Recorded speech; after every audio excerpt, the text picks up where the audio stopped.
abakurikira USTV turabashuje kandi tubahaye ikaze. None kuri iyi tariki turi kumwe na pasitoro w'intara y'ivugabutumwa ya Karehe, turi ku itorero rya Ncunda ahamaze igihe hari kubera igikorwa cy'ivugabutumwa kizwi nk'amavuna, aho habashije kuboneka abantu benshi biyemeje gukurikira Kristo. N'amateraniro mwagiye mukurikirana ibyigisho bitandukanye kuri iyi YouTube channel twagezwagaho na umubwiriza witwa Uwihoreye Sylvain.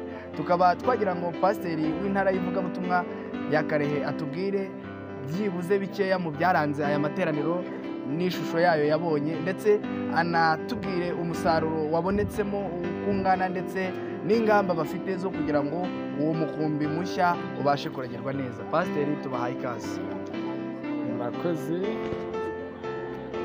Aya materaniro yabaye meza, aya materaniro twarayakunze, aya materaniro twarafatanije abizera b'itorero rya Ncunda ndetse n'itorero rya Gihinga na Kamonyi n'abandi baturukaga i Karehe.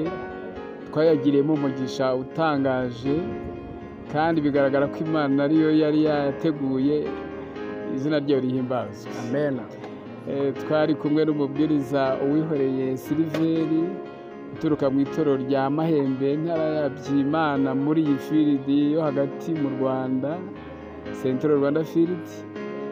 Tukaba twaramugiriyeho umugisha ku byigisho bye, ashobora kuvuga insangamatsiko yadufashije cyane kuko niwe wari uyayoboye. Tukaba rero twabonye umusaruro ushimishije haba hano mu Ncunda ndetse na Kamonyi na Gihinga. Twanejejwe rero no kubona ndetse n'i Karehe kubona ababatizwa. Umunsi twabatije abantu bose hamwe n'abaturutse ku kigo cya GS Kagarama ni 21. Turashima Imana. Abantu ntabwo bari bazi yuko nka Karehe twabona ababatizwa, ariko twabatije abantu 21 kandi batashye banezerewe kubw'ijambo ry'Imana ryavugiwe aha ngaha. Amakorali twafatanije yo ku matorero yose, abayobozi bo ku matorero bagendaga bafatanya ndetse no kwita ku mubwiriza, ndetse turashima Imana ubumwe bwabaye muri aya materaniro.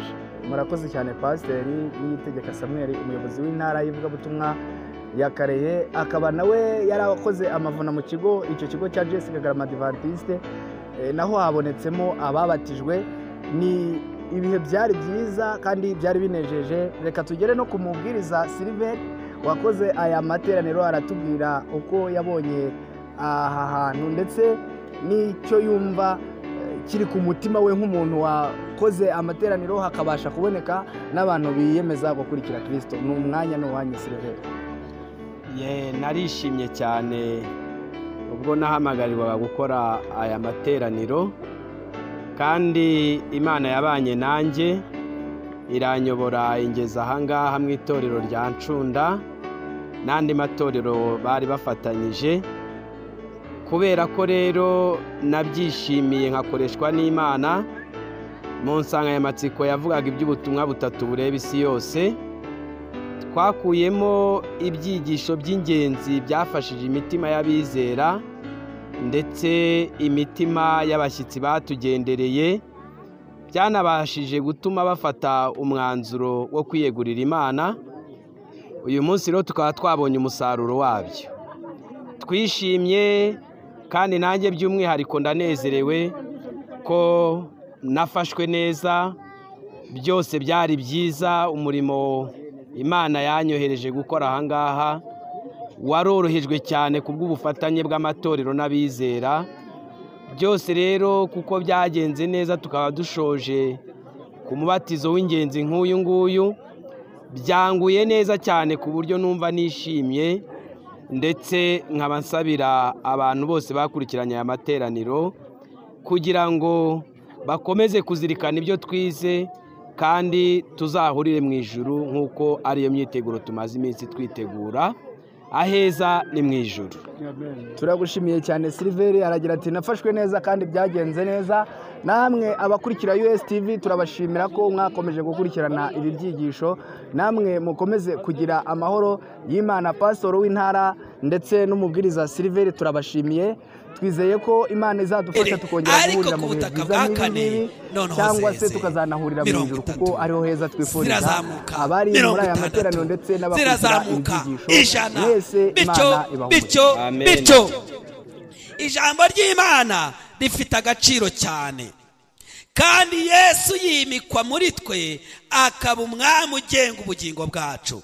Icyo gihe mwuka we akorera cyane mu mitima yacu.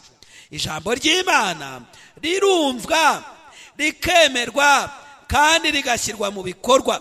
Imibereho y'uwizera itangira gahunda.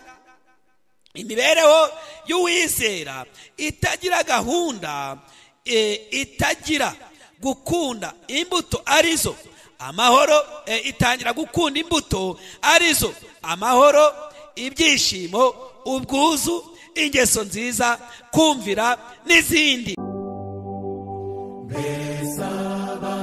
Numva ijwi ry'Umwami Imana rigira riti ndatuma nde, nanjye ndikiriza nti baringi utuma. Yesu nawe ati nuko mujye mu mahanga yose mwigisha abarimwe bose ubutumwa bwiza, uwizera akabatizwa azakizwa.